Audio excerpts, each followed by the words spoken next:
Tere päevast! Tere! Mis tõi teid rinnakirurgi juurde?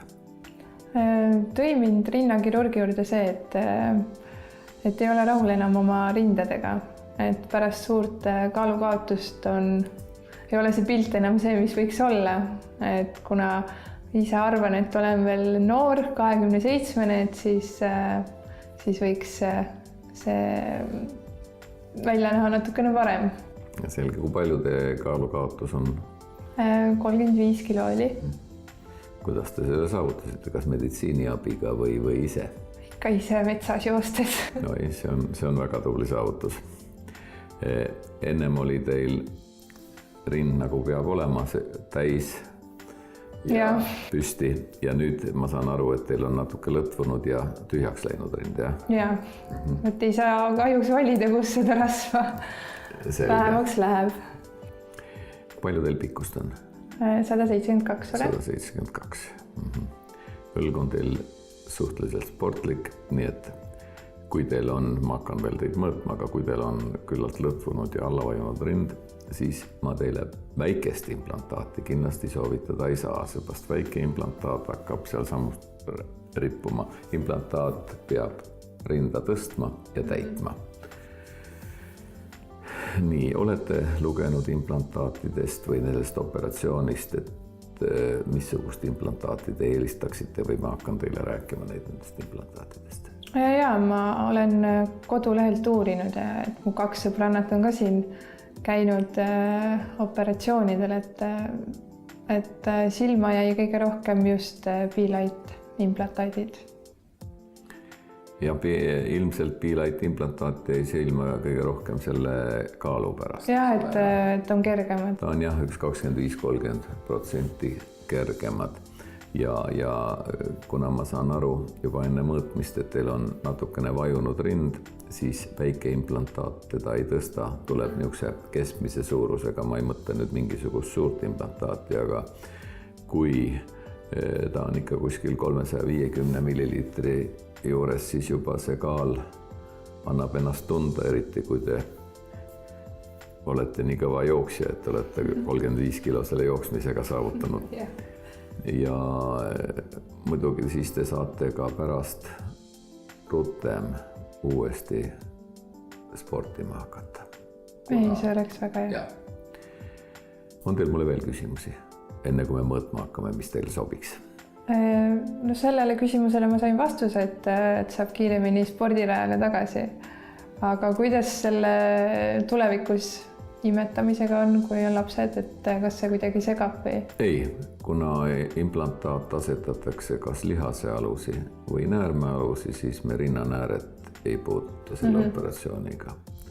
Nii et see ei ole takistuseks. Ainuke takistus, see ei ole takistus, aga ma küsin alati, kui on lähemal ajal või aasta jooksul plaanis last saada, siis on mõtet alati oodata, sellepärast et rasedusega ikkagi rinnanääre võib muutuda ja siis võib-olla peaks pärast uut implantaati panema või mingit muud operatsiooni tegema. Aga hakkame siis mõõtma. Jaa. Nii, teeme esialgsed mõõtmised. Lõplikud mõõtmised on kindlasti operatsioonipäeval. Aga praegu me peame planeerima proteesi suurust, mis oleks teile normaalne ja mitte liiga suur ja mitte ka liiga väike. Ja teie rinna puhul on tõesti sobib nii lihase alla kui näärme alla.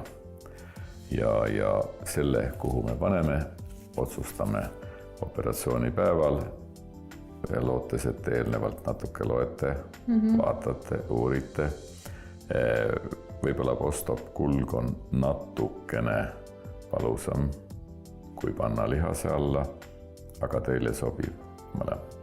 Siin on nüüd 2 varianti, üks variant jaguneb veel sisuliselt 2. Üks variant on siis lihase alla, siin on nüüd suur rinnalihas ja tavaliselt pannaksegi osaliselt lihase alla, et alumine osa jääb vabaks, siis ta jääks loomulikum.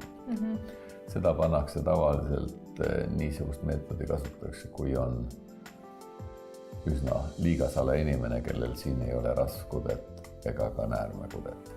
siis näärme alla, nad siin lihas jääb nüüd siia taha, näärme alla on nad mõlemad, aga niisuguse natuke lõdvema rinna puhul kasutatakse seda meetodi, et pannakse lihas fastsea alla, sest lihase peal on niisugune sidekirme ja siis me paneme ka siia alla, et see sidekirme mingil määral ikkagi toetab ja hoiab seda rinda tugevama. Kuidas me nüüd paneme teil? Selle me otsustame sel päeval lõplikult, sellepärast et siin on kodus mõtlemise aega, kuna mõlemad meetodid sobivad. Lihase alla on taastumine natukene valusam, natukene pikem, aga ka mitte midagi erilist. Aga mõlema puhul on loomulikum või on üks loomulikum? Kuna teil on seda kudet siin piisavalt, siis mõlemad on loomulikud. Ja kuna rind ei ole nii palju vajunud, et me peaks tegema areooli ümber mingisugust lõiget, siis sobivad teile mõlemad meetodid. Ja selle me otsustame siis selle operatsiooni peale. Okay. On selge siit? Selge. Nii, mõõtmised on nüüd teostatud. Nende järgi mina soovitan Be-Light 365. See on siin. Ja võib panna nii rinnanäärme alla kui lihase alla. Kuna rind ei ole siiski nii palju veninud, et lihase alla proteesi panemisega peaks tegema mingisugust lisaoperatsiooni. Selle proteesiga tuleks proportsioonis teie kehaga. Nüüd on veel küsimus, kas te soovite, et teil oleks teie rind proportsioonis teie kehaga või natukene suurem. Seda peab alati küsima, seepärast, et pooled tahavad, et on proportsioonis, aga paljud tahavad, et oleks natukene väljapaistvam. No vot, siin ongi see mõtlemiskoht, et kõige rohkem ma kardangi seda, et kui ma üles ärkan, et äkki on liiga väike või on liiga suur.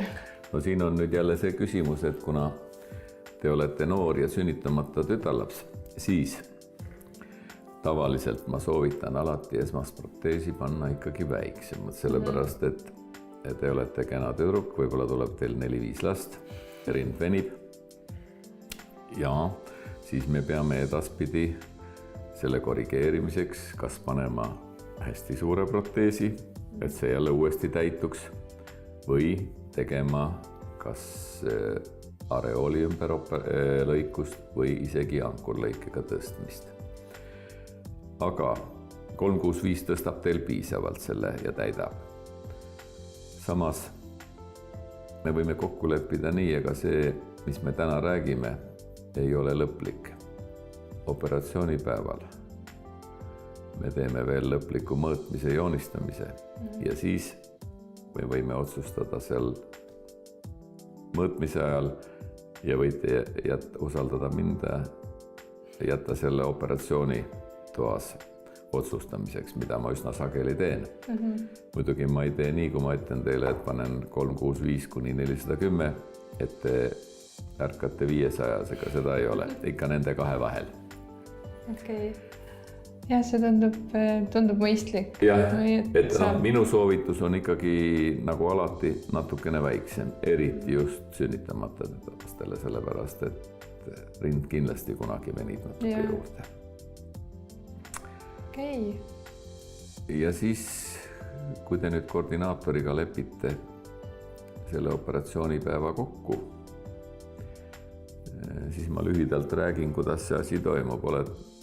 Seal öeldakse teile, mis analüüsid tuleb teha, kas on rinnauuring tehtud aasta jooksul või ei ole, siis tuleks ultraheli teha, vereanalüüsid. Tulete hommikul kliinikusse, olete söömata-joomata, 6 tundi enne operatsiooni peab olema söömata-joomata. Siis me veel vestleme, mõõdame, joonistame ja siis viiakse teid operatsioonituppa. Pärast operatsiooni, kui te ärkate, tulen recoveris teid vaatama. Loodame, et kõik on hästi ja järgmisel hommikul teeme veel kord ülevaatuse. Kas midagi on veel, mida peaks teadma, et operatsiooni hommikul või või ongi see nii lihtne? No põhiline, et te ei sööks ega jooks ja ei närveeriks. Jah. Siis ma arvan, et kui teil rohkem küsimusi ei ole, siis kohtumiseni. Jah, ma arvan, et me saame need asjad kokku lepitud ja siis saab rõõmsalt edasi minna. Selge. Ja. Kohtumiseni. Kohtumiseni. Aitäh!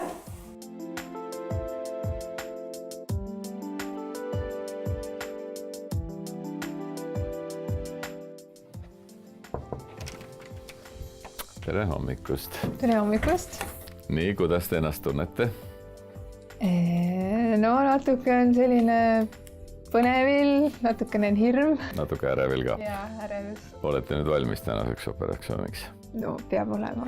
On veel mingisuguseid küsimusi selle operatsiooni kohta? Ei, otseselt ei ole, et lihtsalt see suuruse valik, et seda... Mõõdame ja siis lõplikult otsustame. Olete söömata ja joomata? Jaa. Kena, magasite hästi? Vähe. Okei, siis ma tulen hetke pärast tagasi, pange siis need teised riided selga ja siis natuke joonistame ihu peale. Okei. Nüüd me asume siis asja kallale ja otsustame lõplikult, kui suure me paneme. Ja selleks, et ma natuke midagi joonistan ja mõõdan, ole hea, võta siia maani. Võta ülakeha paljaks.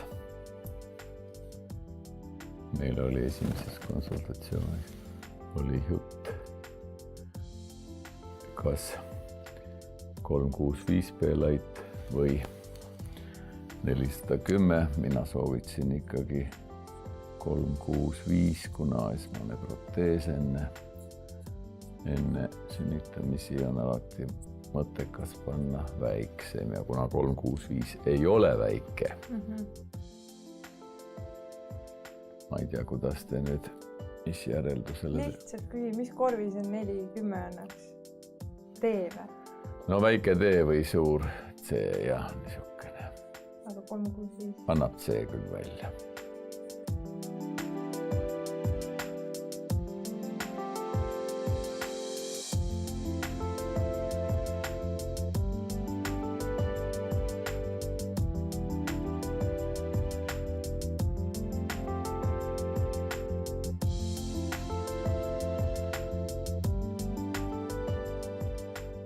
Minu emotsioonid praegu on natukene ärevad, on ootusärevust, natukene hirmu, aga ma arvan, et kõik läheb hästi ja et see on täiesti okei. Pärast operatsiooni ma loodan või ma arvan, et ma muutun enesekindlamaks, et see on justkui nagu nii-öelda tasu nähtud vaeva eest, et kindlasti jah, ma arvan, et enesekindlust tuleb juurde ja võib-olla see enese rahulolu ja võib-olla siis seda positiivsust, uut positiivsust kiirgab nagu välja ka minust rohkem. Ja operatsiooni ma teen sellepärast, et olla enesega rahul jälle või et saada enesekindlust juurde. Et ma arvan, et kui on võimalus enda jaoks midagi sellist ära teha, et tunda ennast paremini, et siis selliseid võimalusi peaks ja võiks kasutada, kui on vähegi võimalust ja tahtmist. Nii, patsient on operatsiooniks valmis. Patsiendile lähevad lihasealusi 365B light. Ärkamine läks täna päris hästi tegelikult, et mingisuguseid suuri valusid ei olnud. Päike paistis aknast sisse, mis tegi tuju väga heaks ja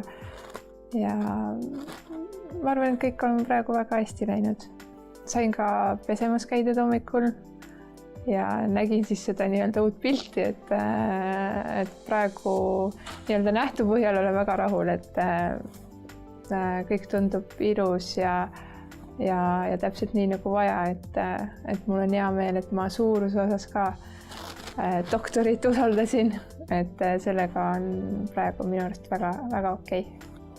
Pärast operatsiooni olin siis intensiivis, ma ei tea mitu tundi, aga seal vaikselt ärkasin. Mingid valusid ega midagi ei olnud, oli lihtsalt natukene selline unine ja uimane tunne võib-olla. Arst käis ka korraks vaatamas, ja siis sain oma valuvaigistava süsti ja tulin juba siia palatisse ära, et ja siis natuke vaatasin telekat ja puhkasin. Ja siis sain oma õhtusöögi ja edasi läkski juba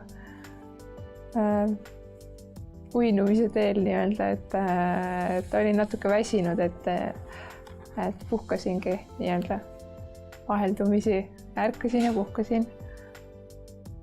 Aga mingeid valusid ei ole olnud ja et see on nagu väga positiivne praegu olnud, et elan üle vist.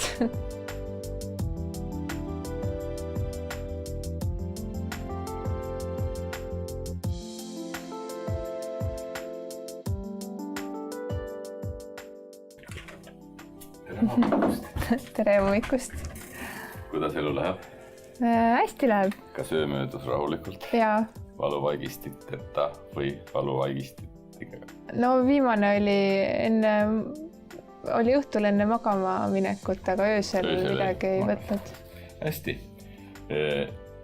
Panime siis see 365 B-light lihase alla osaliselt, nagu pannakse osaliselt, 1/2 on lihase all ja alumine osa on vaba. Siin on mälestuseks lõikuskirjelduse duplikaat.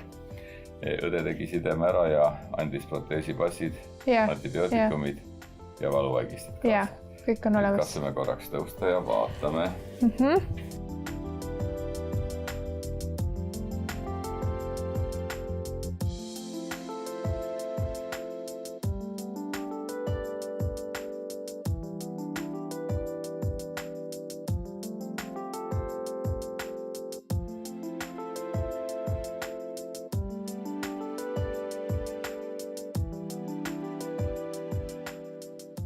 Kuidas te ennast tunnete peale operatsiooni? Nüüd on juba hulk aega mööda läinud.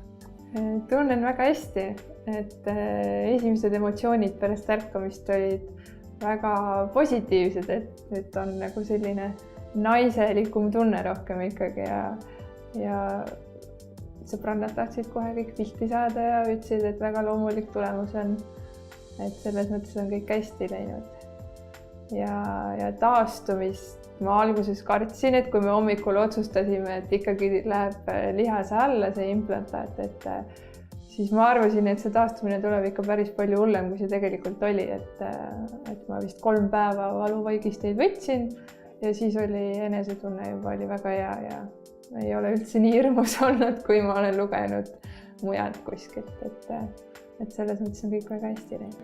Ja suurusega olete ka ilmselt nüüd rahulik? Jaa, suurusega olen rahul. Et mul on hea meel, et me ikka valisime selle, mis te soovitasite, et tuleb ikka arsti uskuda. Ja tavaliselt ma soovitan ikkagi väiksemat implantaati. Paraku paljud patsiendid tahavad liialdada rinnaproteesi suurusega ja kuna ma olen üle 20 aasta neid operatsioone teinud, siis ma siiski enam-vähem näen ära, mis on sobivam suurus. Nii et hea, et te mind kuulasite. Jaa, nõustun. Et kas on tekkinud mingisuguseid küsimusi, millest me enne operatsiooni ei rääkinud? Võib-olla see, et millal, kas on vaja mingit armikreemi või kuidas need aitavad või et mida määrida võiks ja mis hetkel üldse? Nii, nüüd on paras aega armikreemi kasutada, et siin on kasutatakse silikonkeelegas, silikonplaastrit, Dermateksi, Contratubexit. Erilist vahet neil ei ole ja mida apteegist kätte saate ja mis on mugavam kasutada. No nii, nüüd on siis aeg üle vaadata, et kui te olete rahul, ma vaatan, kas mina ka rahule jään. Okay.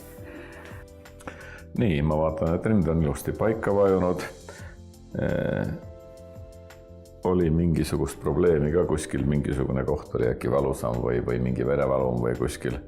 Ja üks väike verevalum oli küll, kes on juba ilusti ära läinud. Jah, see ongi aeg selleks.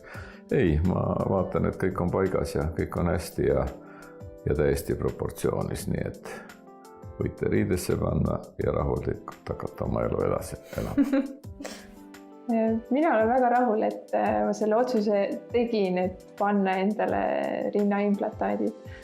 ja eriti just need Be-Light'id, et tänu nendele ma arvan, et mul on see taastumine ikka tükk maad lihtsam olnud ja ei ole üldse asi nii hull olnud, kui olen lugenud kuskilt blogidest või kuulnud sõbrannade käest, et kõik on väga hästi läinud ja enesetunne on väga hea.